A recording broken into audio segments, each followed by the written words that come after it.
If you're anything like me, you marvel at art and video games and the immense talent and creativity that it takes to create these immersive worlds and these breathtaking escapes. And you may also like cute little things that look like edible clay, in which case you're weird, like me, and that's totally valid. I've always been an art admirer, whether that's games, movies, books, paintings, sculptures, anything artistic, but it's taken me a lot longer to see myself as the artist. I've probably started and stopped every hobby in the book. And I also downloaded Blender. If you don't already know, Blender is a free and open source 3D computer graphics software tool. It's used for creating animated films, visual effects, 3D sculptures, 3D printing, motion graphics, the list goes on and on and on and on. It's also my arch nemesis. I have never been the smartest person in the world or the most adept at figuring anything out, but I thought if I just put in enough hours, maybe I could create some of these really cute little sculptures that I see on Instagram. And I haven't picked up Blender in a few months. I know on the internet it's not a new concept to struggle with Blender. Everyone feels challenged by this software, but for some reason I feel like I'm particularly challenged.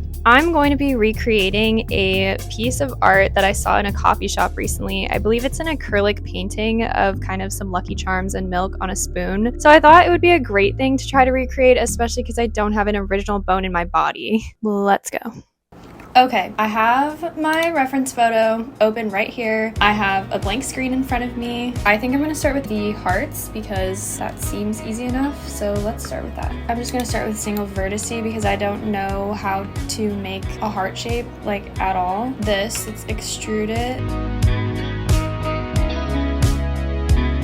Select the whole thing and fill it, and then we'll extrude along the Z. Let's go to edge select and bevel. Yeah, this looks pretty good. I just want this to be a little less pointy. I'm going to just add materials as I go to keep myself motivated to keep going. Add a material. I'm going to set the base color this sort of red color. I'm going to hide that and we're just going to start on the next one. Single vertice.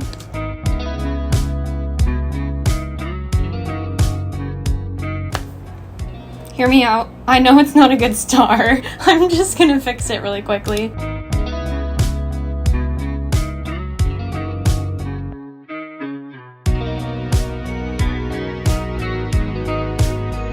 All of the stars are kind of like really imperfect, so I'm just gonna use this proportional editing to try to move the top of the star. It's like a bright yellow, like a highlighter yellow. Now I will go ahead and start on the red balloon, a circle, then I'll scale it down to the size.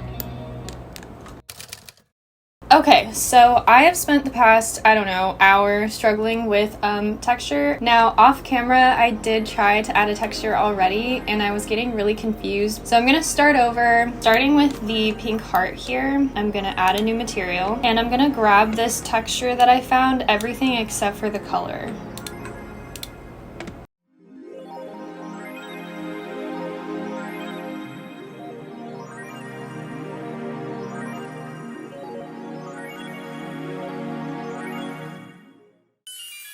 Hello from the other side. After this point, I finished up the blue moon and the green clover, thereby completing the max number of Lucky Charms that I had the patience to actually model. Once I deemed that completed, it was time to move on to the rest of the scene. However, the spoon from the original painting wasn't really inspiring me, no offense to the original artist. I just wanted to do something a little bit different for a 3D rendition. After a quick Google search, I found the cutest randomest bowl on Google Images, and apparently it is available for purchase IRL. Too bad for them, I can just make it in 3D. It was pretty easy considering most of my Blender knowledge has been garnered from making very cute kitchen items similar to this one. And after a few finishing touches, it was finally time to move on to the milk, which I had no idea how to accomplish. I've reached a part of the project that I've sort of been dreading, which is doing the milk. I don't know how to do it, so I'm gonna have to look up a tutorial. I watched tutorial after tutorial, really unsure of what direction I was going to take this liquid. But after a struggle, I managed to create some kind of fluid simulation.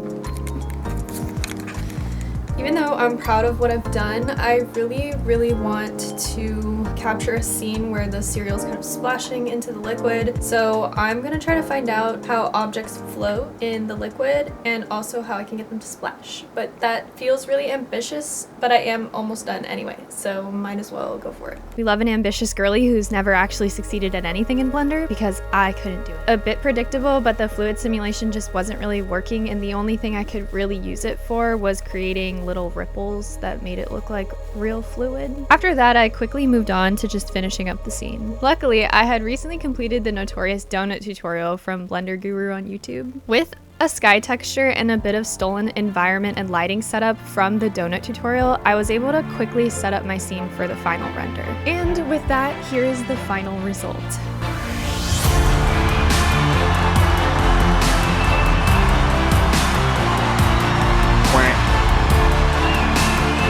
It is mediocre at best, but that's okay, because at the end of the day, I had fun with it. Trust me, it wasn't the hours of struggle contemplating failure and having to learn new skills that made this fun. It was the fact that after quitting Blender not too long ago and giving myself permission to just set it down for good, I ended up picking it back up just for fun and getting back on the horse and creating a piece of art. Sure, it's not my favorite, and it probably will exist in the purgatory of the files on my computer because I never want to look at it again, but I made something, and for that reason, I'm proud. In this modern day life where we're constantly getting inspired by people and things on the internet, it's so easy to pick up hobbies just to find out you're not as good at it as you thought you'd be. But this cycle feels like a testament to my curiosity and my motivation to keep going. I want to let it be a reminder that there's so many possibilities out there on the other side of just trying. The true value of a hobby is in the time and the commitment that you put into it, and in all the growth and in all the mistakes. It's so easy to let perfection in the media make us feel kind of like crap and like we can't do anything right and we can't get better at anything fast enough. But I'll conclude by saying you should try it, and you don't have to be good at it. Thanks so much for watching. I got 25 views on my last video and I'm really happy about it because that's better than 0. Have a great day.